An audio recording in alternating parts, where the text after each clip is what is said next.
Volunteers are what make nonprofits special. For-profit businesses aren't allowed to have volunteers. It violates wage law.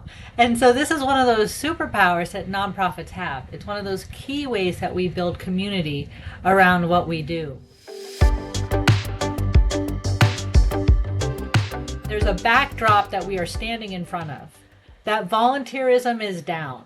There's headline after headline about how fewer people are volunteering, fewer people are donating. I believe these are all connected.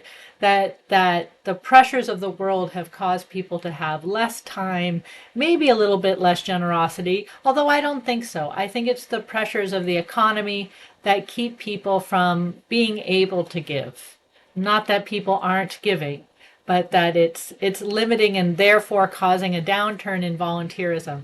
So I don't want to sound glib or give you simple solutions that if you just do these things you're going to be fine. My best tip for you is to think about the people that you are wanting to recruit or needing to recruit.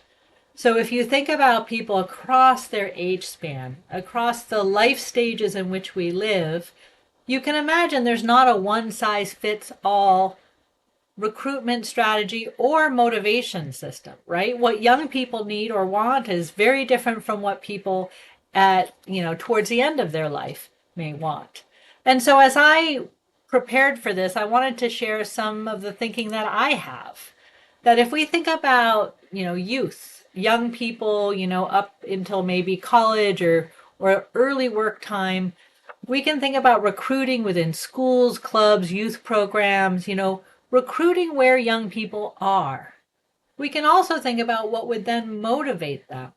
They're looking for opportunities to kind of build their confidence, build leadership.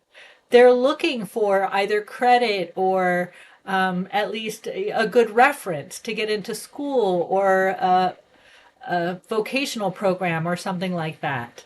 So the motivation that they hold can be, both the offerings that we have as a boss, as well as things like certificates and things like that. Now, as people age, so now we're in the kind of roughly college age or just starting a work experience, we can think about where those types of people hang out and what they care about. That I know right now a lot of young people care a lot about social justice. They care about the environment. They care about, we can tap into that passion they have for a better world.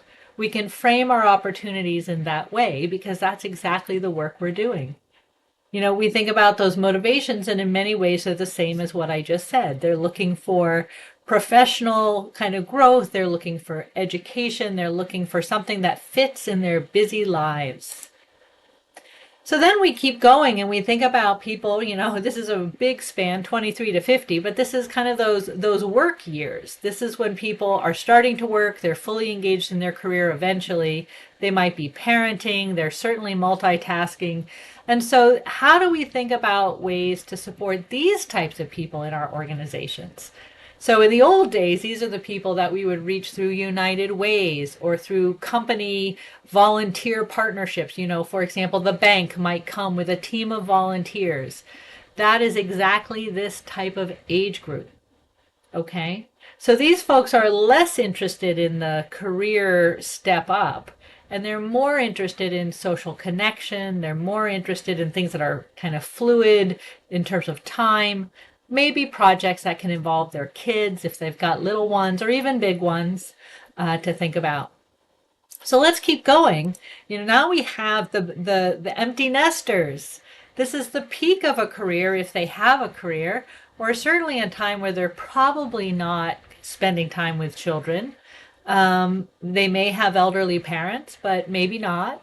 And this is when people can start to think about really giving back because they don't have those other things going on in their lives. It's with this group that we start thinking about professional networks. So Rotary clubs, Kiwanis, those types of groups, or faith communities, or other places where people gather.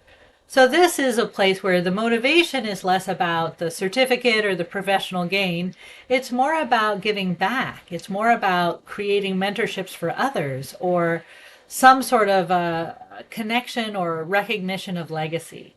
So it's starting that giving back, which continues very much in those retirement years. So this is when people really don't have kids at home. They are maybe finished with work or at least working less. This is when you start thinking about senior centers, alumni groups, service clubs, religious groups, and really kind of giving a place for people to have purposeful connection, recognition, and belonging.